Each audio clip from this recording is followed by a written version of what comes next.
Donald Trump साहब phone क्यों बार बार कर रहे हैं? चक्कर क्या है? तो कहीं ना कहीं वो उसे पता है कि इंडिया रीजनल पावर है। उसको उसे कहीं ना कहीं एक तरह से समझा के रखना पड़ेगा कि इंडिया ऐसा कोई कदम ना उठाए जिससे अमेरिका कहीं ना कहीं कमजोर दिखे। इस तरह से वो इंडिया के अगेंस्ट नहीं जाना चाहते हैं क्योंकि उससे कहीं ना कहीं फर्क पड़ेगा पूरी की पूरी जियो पॉलिटिक्स के ऊपर। वहां पर ट्रम्प इंडिया को कॉल कर रहे हैं, हमारे प्रधानमंत्री को कॉल कर रहे हैं, तो उससे पता चलता है कि इंडिया की छवि पूरे विश्व में बहुत ज्यादा ऊपर है और पाकिस्तान यहाँ पे है। इंडिया का नाम नहीं लिख रहे, कॉल कर दिया, उससे क्या? कॉल पे हमें क्या पता क्या बात हुई? देखिए, समझदार इंसान के लिए ना एक बात समझने की जरूरत है। जो समझदार है वो इशारा ही समझ जाता है। जो ना समझे आप उसको पूरा का पूरा लिख कर भी दे दोगे ना, वो नहीं समझेगा। पाकिस्तान जैसी एक छोटी सी कंट्री जिसके अपने खाने के लाले पड़े हुए हैं, जिसके पास अपने घर को चलाने के लिए कुछ नहीं है, तेल नहीं है, खाना नहीं है, राशन नहीं है, धोने के लिए पानी नहीं है, तो आप कैसे बोल सकते हो कि पाकिस्तान के पास अमेरिका जा रहा है? नहीं, पाकिस्तान के पास अमेरिका नहीं जा रहा है, पाकिस्तान अमेरिका के पास जा रहा है। जिस बात पर यकीन खुद पाकिस्तान को नहीं है, तो उस बात पर बैठे हमारे यहाँ के लोग कैसे यकीन कर लेते हैं? ऐसे लोगों को पहली फुर्सत में पाकिस्तान भेजना चाहिए और एकदम जाना चाहिए, उनको वहां की असली हकीकत दिखानी चाहिए कि तुम लोग जो जाना बोल रहे चाहिए। हो पाकिस्तान के बारे में, कि पाकिस्तान में देखो कि हालत चल क्या रही है। चूंकि डोनाल्ड ट्रम्प साहब ने प्रधानमंत्री नरेंद्र मोदी से बात की है, ओके। ये चल क्या रहा है? आप ज्यादा बेहतर बता पाएंगे कि जिस समय पाकिस्तान में बैठक हो रही थी, उस समय जयशंकर साहब यूएई में थे, वहां के प्रीमियर से मिल रहे थे। हमारे एयरफोर्स बिल्कुल। चीफ ऑलरेडी यूएस में हैं। जो विदेश सचिव हैं विक्रम मिस्री साहब, वो यूएस में हैं। पाकिस्तान की बैठक से पहले प्रधानमंत्री को कॉल आता है डोनाल्ड ट्रम्प साहब का, और जब ये बैठक फेल हो गई, जब घोषणा हो गई कि भाई बैठक फेल होगी, बैठक से कोई नतीजा नहीं निकला, उसके बाद फिर फोन आता है प्रधानमंत्री नरेंद्र मोदी को। हमारे यहाँ लोग पूछ रहे हैं कि भाई भारत कर क्या रहा है? जो काम भारत को करना था वो पाकिस्तान कर रहा है। लेकिन जब भारत कुछ कर ही नहीं रहा है और भारत का इसमें कोई मतलब ही नहीं है, डोनाल्ड ट्रम्प साहब फोन क्यों बार बार कर रहे हैं? चक्कर क्या है? Sir, over to you. देखिए प्रकाश जी, ऐसा है, हमें ना हमेशा पानी के जो ऊपर का वो होता है ना, परत होती है, उसके नीचे जो हलचल हो रही है वो देखना जरूरी है। पानी के ऊपर जो हल्की फुल्की लहरें चल रही हैं वो ठीक है, वो पाकिस्तान है जो कर रहा है, ठीक है, वो सिर्फ पानी के ऊपर की लहरें हैं। लेकिन एक्चुअल जो हलचल हलचल है वो पानी के नीचे है। और अगर हम ये देखें कि भारत इसमें क्या कर रहा है, देखिए भारत का हित इसमें बहुत ज्यादा है। अगर वहां पर शांति होती है तो सबसे ज्यादा बड़ा फायदा जो है वो भारत को होने वाला है, बिकॉज भारत की जितनी एनर्जी जरूरतें हैं वो सारी की सारी उसमें बहुत ज्यादा चंक है जो वहां से पूरा हो रहा है। आप उसको कैसे डिनाई कर सकते हो? और जब अमेरिका बोलता है कि वो ब्लॉकेड करेगा स्टेट ऑफ हरमुज का, तो क्या उस ब्लॉकेड का असर इंडिया पे नहीं पड़ेगा क्या? तो कहीं ना कहीं वो उसे पता है कि इंडिया रीजनल पावर है। उसको उसे कहीं ना कहीं एक तरह से समझा के रखना पड़ेगा कि इंडिया ऐसा कोई कदम ना उठाए जिससे अमेरिका कहीं ना कहीं कमजोर दिखे। और वो कमजोर कैसे दिखेगा? जैसे चाइना ने किया, अभी आपको पता ही होगा कि क्या हुआ। चाइना का टैंकर आता है और बोलता है कि हम लेके जाएंगे, कोई कुछ नहीं करेगा, और वो उसको फिर दुम दबा के वापस मोड़ के लेके जाते हैं, क्योंकि वहां पे नेवी है वो लगी हुई थी, पूरा का पूरा ब्लॉकेट किया हुआ था अमेरिका ने। लेकिन अगर इंडिया के लिए वो कंडीशन आती है तो अमेरिका सिर्फ ये कोशिश करेगा कि इंडिया के साथ ऐसी कंडीशन आए ना, क्योंकि कहीं ना कहीं इंडिया भी अमेरिका का स्ट्रेटेजिक पार्टनर तो है ना, उसको हम डिनाई नहीं कर सकते किसी भी तरह से। इसीलिए इंडिया के जो विदेश मंत्री है वो कहीं मिडिल ईस्ट में बैठे हुए हैं और हमारे जो विदेश सचिव है वो अमेरिका में बैठे हुए हैं, और इंडिया में प्रधानमंत्री और प्रेसिडेंट ट्रंप के बीच में कुछ ना कुछ बातें चल रही हैं। उसका रीजन सारा का सारा निचोड़ यही है कि भाई जो हमारे बीच में जो चल रहा है आप उसके ऊपर थोड़ा ध्यान रखिए और हमारी जो कंडीशन है उसको समझिए। ट्रंप कहीं ना कहीं अपनी कंडीशन समझा रहे हैं और इस युद्ध में क्या चल रहा है वो सारी चीजें समझाने की कोशिश कर रहे हैं कि किस तरह से वो इंडिया के अगेंस्ट नहीं जाना चाहते हैं, क्योंकि उससे कहीं ना कहीं फर्क पड़ेगा पूरी की पूरी जियो पॉलिटिक्स के ऊपर। देखिए, इन सारी चीजों को समझने के लिए सिर्फ एक ही बात बहुत है कि ट्रंप मोदी को फोन कर रहे हैं। अगर ट्रंप हमारे प्रधानमंत्री को फोन कर रहे हैं तो इसका मतलब इंडिया का स्टेक उसमें है, और बहुत बड़ा स्टेक है। पाकिस्तान बेशक पानी के ऊपर की लहरों की तरह काम कर रहा है, जिनको दुनिया सिर्फ देख रही है और मजे ले रही है, लेकिन एक्चुअल जो काम चल रहा है वो कहीं ना कहीं गहराई में चल रहा है, और वो गहराई भारत में है। और वही अमेरिका ढूंढ रहा है। इसलिए हमारे विदेश मंत्री मिडिल ईस्ट में जाके कहीं ना कहीं कुछ बातें कर रहे हैं, हमारे विदेश सचिव वहां बैठे हुए। इसका मतलब कहीं ना कहीं अंदर खाने चीजें अलग तरह से चल रही है, जो कि वर्ल्ड स्टेज पर अलग तरह से नजर आ रही है। लेकिन कहीं ना कहीं इंडिया अपना पार्ट प्ले कर रहा है इसमें, और वो जो पार्ट प्ले हो रहा है वो कहीं ना कहीं हमें दिखने लगेगा। और अगर 2 दिन के बाद अगर ये पाकिस्तान के अंदर दिख रहा है कि वो दोबारा से कॉन्फ्रेंस करने वाले हैं, दोबारा से एक मेज के ऊपर बैठने वाले हैं, देखिए वो सिर्फ दिखाने वाली चीजें होंगी। अगर अभी पाकिस्तान बोलता है कि वो तो सिर्फ इनिशियली टॉक्स थे, इनिशियल टॉक्स के बाद अब दोबारा से वो बैठेंगे 2 दिन के बाद और फिर से अपना बातें शुरू होंगी, मुझे नहीं लगता। पाकिस्तान कहीं ना कहीं इसमें अपना, फिर मैं वही बोलूंगा, अपना रेलेवेंस ढूंढ रहा है, कहीं ना कहीं वर्ल्ड में अपनी क्रेडिबिलिटी ढूंढ रहा है। और वो कैसे ढूंढ सकता है? वो किसी पावरफुल इंसान का पिछलग्गू बन के, उसकी दुम बन के वो जब करेगा तभी अपना रेलेवेंस ढूंढ पाएगा, और पाकिस्तान वही कर रहा है। जबकि इंडिया का पूरा सिस्टम अलग है। वहां पर ट्रंप इंडिया को कॉल कर रहे हैं, हमारे प्रधानमंत्री को कॉल कर रहे हैं, तो उससे पता चलता है कि इंडिया की छवि पूरे विश्व में बहुत ज्यादा ऊपर है और पाकिस्तान यहाँ पे है। तो लेकिन लोग पाकिस्तान फिर को ये कोई कहेंगे ना मैच कि नहीं। ट्रंप ने तो शहबाज शरीफ का नाम लिखा, आसिम मुनीर का नाम लिखा, ट्रंप मोदी जी का नाम नहीं लिख रहे, इंडिया का नाम नहीं लिख रहे। कॉल कर दिया, उससे क्या? कॉल पे हमें क्या पता क्या बात हुई, लेकिन नाम लिखा ये तो सबने देखा है। देखिए, समझदार इंसान के लिए ना एक बात समझने की जरूरत है। जो समझदार है वो इशारा ही समझ जाता है, जो ना समझे आप उसको पूरा का पूरा लिख कर भी दे दोगे ना, वो नहीं समझेगा। प्रधानमंत्री मोदी अपने आप अपने ट्वीट के ऊपर बताते हैं, वहां से दूसरे ट्वीट्स चल रहे हैं, एक्स के ऊपर मैसेजिंग चल रही है, जिसमें सारी चीजें पता चल रही है कि इंडियन प्राइम मिनिस्टर की ट्रंप से बातें हो रही हैं। और पाकिस्तान के लिए जो भी आ रहा है वो सारा का सारे ड्राफ्टेड ट्वीट्स आ रहे हैं। पाकिस्तान अपने ट्वीट्स नहीं लेके आ रहा है, वो सारे ड्राफ्टेड ट्वीट्स हैं जो कि अमेरिका से उनके पास आ रहे हैं और वो उनको पोस्ट कर रहे हैं।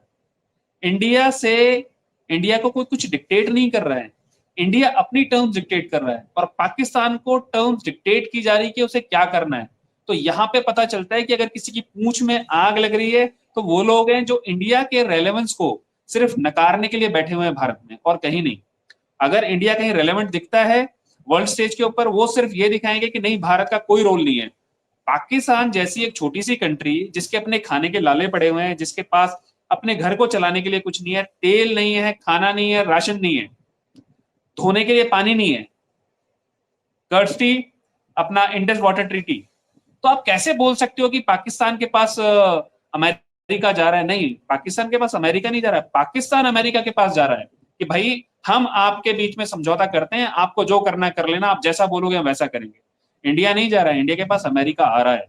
तो वहां से सारी चीजें क्लियर होनी जरूरी है। और ऐसे लोगों के लिए यही जवाब है कि भाई जो पानी के नीचे हलचल हो रही है ना, वो देखो, लहरों को मत देखो। लहरों के अंदर से झाग होता है और वो कुछ समय के बाद फुस हो जाता है।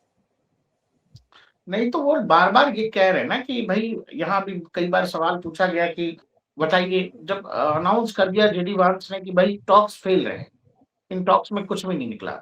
मैंने देखा बड़े बड़े पत्रकार, बहुत बड़े बड़े ब्यूरोक्रेट, कुछ पुराने वाले और कुछ ऐसे नेता जो लिखने लगे, अरे हम ये किस मनोदशा में जा रहे हैं, हमारा देश किस दिशा में जा रहा है कि शांति की वार्ता किसी देश में फेल हो गई, चूंकि वो पाकिस्तान था तो हम खुश हो रहे हैं। लेकिन इनको कोई ये पूछे, ये वरिष्ठ हैं, ये पत्रकार हैं, ये जिस भी मतलब क्षेत्र में काम कर रहे होंगे, इतना अनुभव है, हमको और विकास सर को पंचायत करना है, तो पंचायत हम किसी सीरियस जगह करेंगे कि दारू के ठेके के बाहर पंचायत करेंगे? दारू के ठेके के बाहर कैसी पंचायत होगी? आप नशेड़ियों के घर में जाके, नशेड़ी, दारूबाज और कह लिए स्मैकियों के घर में जाकर के आप जो है विश्व शांति की बात करने जा रहे हैं। एक अमेरिकी वो था सर, मैकग्रीवर करके, वो डिफेंस एक्सपर्ट हैं, वो भी वहाँ अमेरिकी आर्मी में कर्नल वगैरह थे। उन्होंने कहा कि पाकिस्तान में ये चर्चा होने का मतलब है कि आपने पॉकेट मार के हाथ में अपना वॉलेट दे दिया। बिल्कुल बिल्कुल, मैं इसको थोड़ा सा और आगे लेके जाना चाहता हूँ। पॉकेट मार के हाथ में आपने अपना वॉलेट नहीं दिया है, मैं इसको थोड़ा सा और आगे लेके जाऊंगा कि आपने शांति का पैरोकार उसको बनाया है जो पूरे विश्व में आतंकवाद फैला रहा है, जिसने भारत में आतंकवाद फैलाया है। तो आप एक आतंकवादी कंट्री को अगर शांति का पैरोकार बना रहे हो, तो सबसे बड़ी बात आपकी मंशा के ऊपर दिखती है कि आपकी मंशा कैसी है, क्या आप चाहते क्या हो। आप सिर्फ आप चाहते कितने हो कि सीरियस हैं? सिर्फ यस, आप कितने आप सीरियस कितने हो। सीरियस? आपकी सीरियसनेस इसी से पता चल जाती है कि आपका जो मीडिएटर है वो पाकिस्तान है। पाकिस्तान जैसी कंट्री जहां पर लश्कर तैयबा, हिजबुल मुजाहिदीन और ना जाने ऐसे कितने आतंकवादी संगठन हैं जो भारत में कहीं ना कहीं डेली साजिशें कर रहे हैं और कहीं ना कहीं हमारी जो इंटेलिजेंस एजेंसीज हैं उन लोगों को पकड़ रही हैं और उन लोगों का जो प्लॉट है उसको खत्म कर रही हैं। लेकिन फिर भी पाकिस्तान जैसी कंट्री को आप शांति का पैरोकार बना रहे हो, तो आपकी मंशा दिखती है कि आप सीरियस नहीं है उसके लिए। आप सिर्फ वही ऊपर ऊपर पानी के ऊपर कुछ और दिखा रहे हैं और अंदर खाने कुछ और चल रहा है। वरना इंडिया से अगर इतनी ज्यादा गहन बातें हो रही है तो कहीं ना कहीं इंडिया के पक्ष को जानने की कोशिश की जा रही है कि भाई आपका इसमें क्या स्टेक है, आप कहाँ पे अपने आप को इसमें समझते हैं। तभी भारत के जो आला अधिकारी हैं और हमारे जो मंत्री है वो वहां पर पहुंचे हुए हैं और उनको अपनी समस्याएं और अपने जो कंसर्न है वो बता रहे हैं कि भाई हमारे कंसर्न्स हैं, आपको इनके बारे में सोचना पड़ेगा। आप ये बोलते हैं कि हाँ हम जो straight of Hormuz already blockade के रूप में ऑलरेडी ब्लॉक है, ईरान ने किया हुआ है और आप उसको फिर से ब्लॉक कर रहे हैं, बाहर किसी को आने जाने देना नहीं चाहते। तो हमारा कंसर्न ये है, ये जो एरिया है ये आपका नहीं है, ये कहीं ना कहीं भारत का स्टेक भी है, अरब सागर है और अरब सागर कहीं ना कहीं भारत का भी हिस्सा है, उसकी सीमाएं भारत से भी लगती है, उसका जो भारत में कहीं ना कहीं स्टेक है उसमें। तो भारत जो बोलेगा वो उनको सुनना तो पड़ेगा। अगर इंडिया को ऑन बोर्ड लिए ये लोग ब्लॉकेड को बहुत ज्यादा दिन रख नहीं सकते हैं, बिकॉज इंडिया की अपनी जो कंसर्न्स हैं वो उनको सुनने ही पड़ेंगे, उसके बगैर कुछ भी नहीं हो सकता है। और रही बात फिर से एक आतंकवादी को आप शांति का पैरोकार बनाओगे तो शांति कितने दिन चलेगी वो आपको भी पता है। ये सिर्फ 2 हफ्ते में, फिर वही अच्छा, बोलूंगा 2 हफ्ते टाइम बाय करने की स्ट्रेटेजी। एक चीज और बताता हूँ इसमें, वरना फिर मैं थोड़ा सा स्किप हो जाएगा दिमाग से। अभी इन्होंने टाइम बाय किया 2 हफ्ते बोल के, अभी ट्रम्प फिर क्या करेंगे, अभी दोबारा इन्होंने क्या किया, अब इसमें नई चीज आने के और चांसेस है। वो क्या करेंगे, ओके अभी हमने हमारी जो शांति, बेशक शांति वार्ता कहीं नहीं जाएगी इनकी, उनको कहीं ना कहीं अगर सीज फायर चाहिए तो फिर बोलेंगे 2 दिन के बाद ये कि सीज फायर जो हमने इम्पोज किया हुआ है इसको 2 हफ्ते के लिए और बढ़ा रहे हैं, क्योंकि हमारी जो बातचीत है वो अभी खत्म हो गई है, किसी नतीजे पे नहीं पहुंची है, लेकिन कहीं ना कहीं हमें लगता है पॉजिटिव दिशा में जा रही है, तो इसलिए हम इसे 2 हफ्ते और बढ़ा रहे हैं। तो कहीं ना कहीं अगर अमेरिका इस लड़ाई से अपने आप को खींचना चाह रहा है तो धीरे धीरे करके वो पीछे हटेगा, एक साथ पीछे हटेगा तो कमजोर दिखेगा। आज तक हिस्ट्री में आप कहीं भी देखिए, अमेरिका ने जहां भी लड़ाइयां करी है, इन्वेजन किया है, वो कहीं पे भी सक्सेसफुल नहीं हुआ है, उसको छोड़ के भाग के आना पड़ा है। और यही कहानी यहाँ पर भी चल रही है और साफ दिखती नजर आ रही है। अच्छा, ऐसा होता है गाँव में और हमारे यहाँ, मतलब अलग अलग जगहों पे ऐसा होता है आज भी, ग्रामीण इलाकों में जो गांव की जो पॉलिटिक्स होती है उसमें जैसे कोई जेल चला गया या मान लीजिए कोई बड़े गुनाह में, कोई इस तरह का अपराध जिसको समाजहीन भावना से देखता है, वो चला गया जेल। अब वो समाज में हो गया अछूत, कोई उसे अपने दरवाजे पे कुर्सी नहीं देगा बैठने को। तो एक कोई होगा कलाकार, जो कलाकार ये चाहेगा कि अगर उससे कुछ काम निकलवाना है तो वो समाज में कोई ऐसा व्यक्ति होगा जो उसके बगल में खड़ा होकर उसके कंधे पर हाथ लेके एक बार पूरे गांव में घूम जाएगा। इससे उस आदमी को ये लगता है कि उसका वैलिडेशन, उसका अस्तित्व जो है लोग मान रहे हैं, समाज आने वाले समय में उसे धीरे धीरे स्वीकार कर लेगा, जैसे ये भाई साहब स्वीकार कर रहे हैं। वो अमेरिका जिसके घर में 9/11 होता है, जो पूरा 10 साल तक अफगानिस्तान में रेगिस्तान में वहां की राख छान रहा होता है, उसको प्लादेन मिलता है अबोटाबाद में, और वो पाकिस्तान में अगर बैठक कर रहा है तो जो हो रहा है वो हो रहा है। हमारे यहाँ के कलाकार ये क्यों नहीं समझ पा रहे हैं? हमारे यहाँ के कलाकार इसको डिप्लोमेसी का नाम दे रहे हैं, बोले जी पाकिस्तान बहुत तगड़ा डिप्लोमेटिक वो कर रहा है। नहीं नहीं, मैं इसको पाकिस्तान का डिप्लोमेटिक मूव कहीं नहीं मानता हूँ। मैं इसको जो डिप्लोमेटिक मूव्स हैं वो सारे के सारे अमेरिकन है। पाकिस्तान इसमें बीच में सिर्फ एज ए, एक बोलते हैं ना प्यादा है जिसको यूज किया जा रहा है, सिर्फ अपने लिए अमेरिका उसको यूज कर रहा है और पाकिस्तान अपने आप को यूज होने दे रहा है। और उसका सबसे बड़ा जो रीजन है वो है डॉलर। डॉलर ऐसी वो क्या चीज रोक है पाएगा? जो, सर ख्वाजा आसिफ जो वहां का विदेश मंत्री है ना, उसने संसद में ये कहा कि अमेरिका हमें टिश्यू की तरह इस्तेमाल करता है। ये वही ख्वाजा आसिफ है जिसने इजराइल पर ट्वीट किया था और बाद में वो ट्वीट डिलीट कर दिया उसने। मेरा सवाल ये है कि जिस बात पर यकीन खुद पाकिस्तान को नहीं है, उस बात पर बैठे हमारे यहाँ के लोग कैसे यकीन कर लेते हैं? और वो एकदम कन्विंस हैं, वो कन्विंस हैं कि पाकिस्तान एकदम, वो कहते हैं ना, शांति की ज्वाला, शांति की मशाल हाथ में लिए आगे आगे चल रहा है, और भारत में बैठे कुछ उग्र राष्ट्रवादी जो हैं इस शांति की मशाल को बुझा देना चाहते ऐसे लोगों को पहली फुर्सत में पाकिस्तान भेजना चाहिए हैं। और उनको एकदम वहां जाना की चाहिए, उनको वहां की असली हकीकत दिखानी चाहिए कि तुम लोग जो जाना बोल रहे चाहिए। हो पाकिस्तान के बारे में कि पाकिस्तान में देखो कि हालत चल क्या रही है, पाकिस्तान कर क्या रहा है। सिर्फ ये बोल देने से कि पाकिस्तान का डिप्लोमेटिक मूव है और पाकिस्तान के लिए देखिए कितनी बड़ी बात है, वो दो बड़ी कंट्रीज के बीच में सुलह कराने की कोशिश कर रहा है और वो कहीं ना कहीं सक्सेसफुल हो रहा है। अरे यार तुम खुद देखो ना, तुम अपने घर में बैठे हुए हो और बोलते हो कि हमारी जो गवर्नमेंट है वो कुछ नहीं कर रही है। नहीं, ऐसा नहीं है भाई, मैं नहीं मानता ये बात, और उसका रीजन है नहीं मानने का। इन लोगों को सिलेक्टिव बोलते हैं ना, एमनीशिया हुआ है। जो ये लोग हैं ना सारे के सारे, इनकी सोच सिलेक्टिव हो गई है। ये अपने दिमाग में अपने ख्याल बनाते हैं और उन्हीं ख्याली पुलावों के अंदर वो सिर्फ बैठे रहते हैं कि देखिए इंडिया में ये सारी चीजें हो रही हैं, इंडिया में जो एक पर्टिकुलर कम्युनिटी है उसके खिलाफ सब कुछ चल रहा है, बाकी सब लोग बहुत बढ़िया हैं। ऐसा नहीं है भाई, ऐसा बिल्कुल नहीं है। अगर आप ये सोच रहे हो तो आपके दिमाग में कहीं ना कहीं कीड़े लग चुके हैं, और उन कीड़ों को निकालने के लिए आपको पाकिस्तान में जाना पड़ेगा और वहीं पर आपका इलाज होगा, क्योंकि इंडिया आपका इलाज नहीं कर सकता। और आपका इलाज इसलिए नहीं हो सकता क्योंकि आप अपना इलाज खुद कराना नहीं चाहते हैं। आपको प्यार है पाकिस्तान से, तो ये पाकिस्तान प्रेम पाकिस्तान में ही जाके खत्म होगा। वहां जाइए, पहली फ्लाइट पकड़िए और पहुंच जाइए। पाकिस्तान आपको एक हफ्ते में बिल्कुल आपका इलाज बहुत बढ़िया करके आपको वापस भेजेगा। फिर आपकी मुंह से कभी ये नहीं निकलेगा कि पाकिस्तान बहुत अच्छा है और पाकिस्तान की डिप्लोमेसी बहुत अच्छी है। जब आपको आपकी औकात वहां पर दिखाई जाएगी तब आपको समझ में आएगा कि पाकिस्तान क्या चीज है।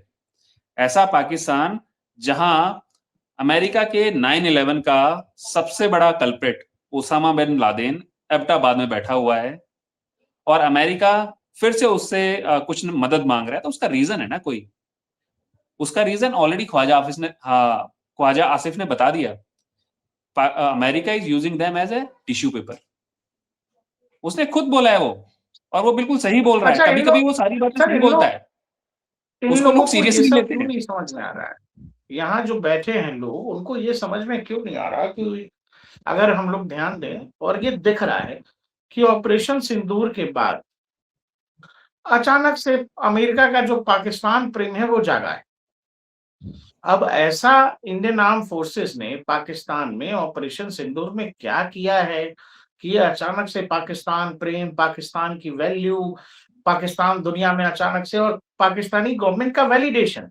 जब हम ये देख रहे हैं कि बलूचिस्तान, खैबर, सिंध, सब जगह बवाल है। टीटीपी के लोग, बीएलए के लोग सब मिलके मार रहे हैं, उधर तालिबान वाले डूरन लाइन पर मार रहे हैं। तब अमेरिका बैठक कर रहा है, तो बैठक इसलिए भी हो रही होगी कि वहां के लोगों को ये चूरन दिया जाएगा, देखिए आपकी सरकार कितनी मजबूत है, कहाँ बलूचिस्तान और बाकी चक्करों में पड़े हुए हैं। देखिए ऐसा है, जो लाहौरी चूरन है ना, वो लाहौरी चूरन हमारे यहाँ के लोगों ने भी चाटना शुरू कर दिया है, और वो चाटने का रीजन है टूल किट। आपने सुना होगा कुछ दिन पहले, कुछ महीनों पहले, सालों पहले टूल किट की बातें चलती थी। एक टूल किट है जो स्पेशली इंडिया को कहीं ना कहीं वर्ल्ड स्टेज पे डिमीन करने की कोशिश कर रहा है। वो टूल किट अभी खत्म नहीं हुई है। उन लोगों को सिर्फ बताया जाता है कि आपको इंडिया के बारे में कौन सी चीजें बोलनी है, किस तरह से इंडिया का जो अपना स्टैंड है उसको कमजोर करना है, और ऐसी कंट्रीज जो कि इंडिया के अगेंस्ट हैं उनको ऊपर दिखाना है, जिससे इंडिया की इंटरनल पॉलिटिक्स कहीं ना कहीं अफेक्ट होंगी और जिससे उनको फायदा मिलेगा।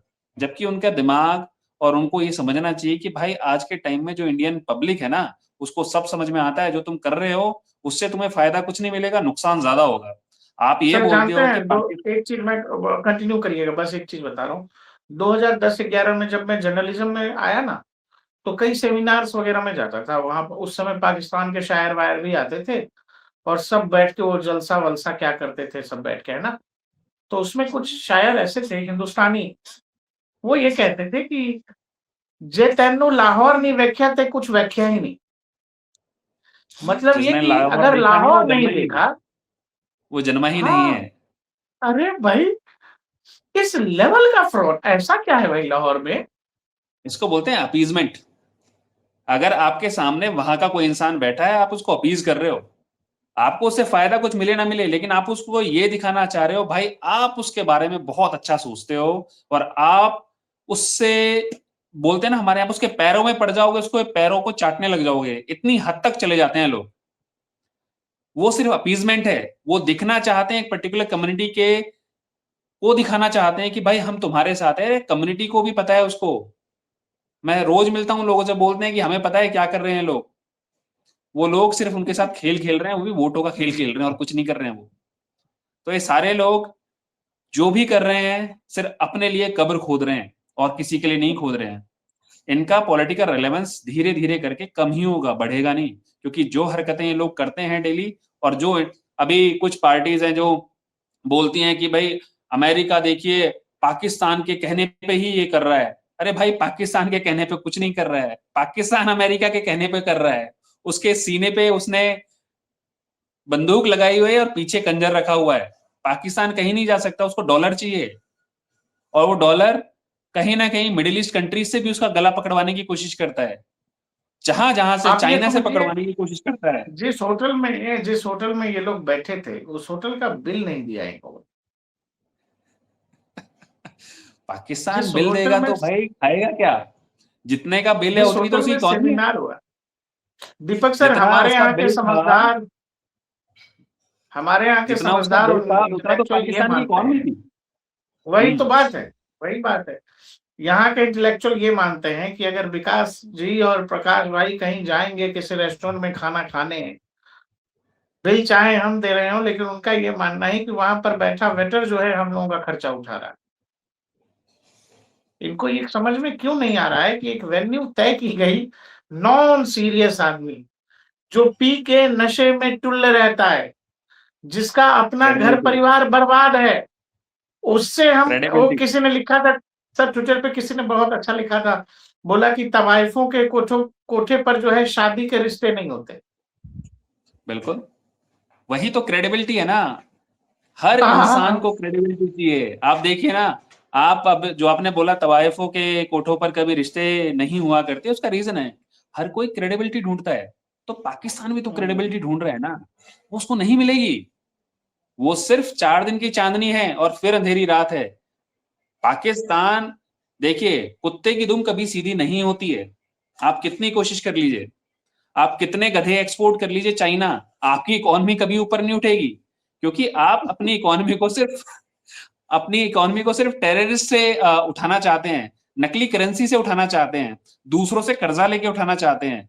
आपने अपने देश को डेवलप करने के लिए क्या करा है? कुछ नहीं करा है। आपके वहां पे डेवलपमेंट के नाम पे सिर्फ टेररिस्ट कैंप डेवलप होते हैं, जो इंडिया ने टेररिस्ट कैंप ऑपरेशन सिंदूर के दौरान डिसमेंटल कर दिए थे। पाकिस्तान ने 8 से 9 महीने के अंदर वो टेररिस्ट कैंप दोबारा से खड़े कर दिए, और जो वहां पे रिक्रूटमेंट था उसको दोगुना कर दिया है। आप ये मानिए ना, 1000-1500 आतंकवादी आज तैयार बैठे हैं इंडिया में घुसने के लिए। वो कहां से लेके आए हैं, कहां से ये पैसा लेके आ रहे हैं? अपनी इकोनॉमी, अपने देश के बारे में नहीं सोच रहे हैं, वो सिर्फ दूसरे देश को बर्बाद करने की सोच रहे हैं। और जिसके ख्यालों में दूसरे देश को बर्बाद करने के लिए होता है, वो पहले खुद बर्बाद होता है, तो वो कभी आगे नहीं बढ़ सकता। उसकी अपनी इकोनॉमी किसी चीज पर टिकी हुई नहीं है, वो सिर्फ भाड़े की इकोनॉमी है। वो सिर्फ दूसरों से लोन लेकर किसी दूसरे का लोन चुकाते हैं, यानी पूरी की पूरी पाकिस्तान की इकोनॉमी सिर्फ लोन के ऊपर चल रही है। क्या पाकिस्तान का कोई ये फ्यूचर लोग नहीं है, ये कोई लोग फ्यूचर नहीं है। ये लोग एक देश से कर्जा लेके दूसरे देश को दे देते हैं। बिल्कुल यही चल रहा है। पहले उन्होंने चाइना से लिया, सऊदी अरेबिया से लिया, अब अमेरिका से मांग रहे हैं। अमेरिका से पैसा आएगा तो थोड़ा चाइना को दे देंगे, थोड़ा सऊदी अरेबिया को दे देंगे, थोड़ा से दिन वो यू शांत हो जाएंगे, फिर जब दोबारा होगा तो फिर यूएई किसी भी की उनसे और से कर्जा मांगने मांग रहा लगेंगे। है। वो कह रहे हैं कि क्या? भारत ने यूएई को भड़का दिया है, वो कह रहे हैं कि भारत ने यूएई को भड़का दिया, यूएई हमसे कर्जा मांग रहा है। नहीं, भारत ने यूएई को भड़काया नहीं है, यूएई को पाकिस्तान की बाह मरोड़नी है। जब तक उसकी बाहें नहीं मरोड़ेंगे तब तक पाकिस्तान उसकी बातें सुनेगा क्यों? तो यूएई ने उसको पैसा ही इसलिए दिया है, और कोई रीजन नहीं है। जब उसको उसकी बाह मरोड़नी होगी उसको पैसा मांगेगा, क्यों नहीं मांगेगा? इंडिया के कहने से कोई फर्क नहीं पड़ेगा। यूएई के अंदर अपना दिमाग है, उसको अपनी जियो पॉलिटिक्स के बारे में सोचना है, उसे अपनी पॉलिटिक्स के बारे में सोचना है, अपने लोगों के बारे में सोचना है। उसे पता है पाकिस्तान का यूज कैसे करना है, और जब उसे पाकिस्तान का यूज करना है उसे पैसे मांगेगा, और पाकिस्तान सिर्फ क्या करेगा? आप बताइए क्या करना है, मैं करूंगा। जो भी उनका डिफेंस पैक्ट हुआ था पाकिस्तान का, पाकिस्तान ने वहां पर अपनी सेनाएं नहीं भेजी। जब यूएई ने बोला सऊदी अरेबिया से जो हुआ तो उन्होंने नहीं भेजी ना, तो वो क्या करेगा, वो कहीं ना कहीं उसको ट्विस्ट करेगा ना, उसके हाथ को वो ट्विस्ट कर रहा है उसको। तो उसमें गलत क्या है? अगर आपने किसी को हाँ बोला है और आप फिर उसको उसकी जरूरत के टाइम पर ना बोलोगे तो वो सामने वाला बंदा क्या करेगा? जो उसका लास्ट रिजॉर्ट होगा वो उसको यूटिलाइज करेगा। तो यूएई का सऊदी अरेबिया का जो लास्ट रिजॉर्ट है वो है सिर्फ बहा मरोड़ना, कि भाई पैसे दिए पैसे वापस दो, तुम्हारी औकात नहीं है हमारे साथ डिफेंस पैक्ट करने की। तो यही हो रहा है। सर लोग ऐसा भी कह रहे हैं कि ये वाली जो मीटिंग इन लोगों ने बुलाई थी, ये लोग साइड में ले जाके शायद पैसे वैसे की बात कर लिए हैं इन लोगों ने, कि कुछ कुछ भाई साहब आए हैं तो कुछ तो दे के जाइए। देखिए कम से कम मीटिंग पैसा हमने ज्यादा मांग बिठाई लिया, है, इतना उन्होंने बोला शामियाना कि लगाया आपने है, कुर्सी आया है। नहीं, जेडी वेंस के साथ उन्होंने किया है कि जब जेडी वेंस आए तो उन्होंने साइड में, आपने देखा होगा ना, दोनों के बीच में बातें चल रही थी, शहबाज शरीफ और जेडी वेंस के बीच में बातें चल रही थी, तो उन्होंने बोला होगा भाई देखो आपने हमारी कीमत कम लगाई है, थोड़ा पैसा ज्यादा दो, हमने चाय पानी के ऊपर खर्चा ज्यादा कर दिया है, अब हमारी इकोनॉमी में बचा नहीं है। तो उनको वो नाराज हो गए और वो निकल गए वहां से। सर ये लोग तो कैसे वही लोग था, हैं देखिए देखिए, मतलब एक तो बड़ी सही बात कही जाती है कि दुनिया के देशों के पास सेना है, पाकिस्तानी सेना इकलौती ऐसी देश है जिसके पास देश है। असिम मुनीर जब बिल्कुल ईरानियन डेलीगेशन को लेने गया तो वर्दी में गया पूरा, है ना, बिल्कुल। और जब जेडी वांस को लेने गया तो उस समय सूट बूट टाई में गया। औकात बताइए कि सर। आपकी औकात की औकात क्या है? वो औकात पाकिस्तान को पता है उसकी किसके सामने उसकी कितनी औकात है। और एक्चुअल में तो ईरान के सामने भी वो ज्यादा कुछ बोल नहीं सकते थे, बस उसको दिखाने आए थे देखिए हम तैयार, बस गले में पट्टा नहीं है। अमेरिका के सामने उसकी वही औकात है कि बस गले में पट्टा नहीं है, अगर वो पट्टा होगा तो दिख जाएगा, वो भौ करने लगेगा उसके सामने। अरे पट्टा तो हमारे यहाँ भी बहुत सारे लोगों के गले में नहीं है, लेकिन वो दिखा देते हैं कि उनके गले में है किसी का के नाम का पट्टा। समय समय पे वो निकल आते हैं एकदम जोश में। खैर विकास सर, बहुत बहुत शानदार बातचीत रही, फिर मिलेंगे किसी और विषय पे बहुत जल्दी। जय हिंद सर, हाँ, आवाज आ फिर रही है, मिलते आवाज आ हैं रही है। फिर जल्दी।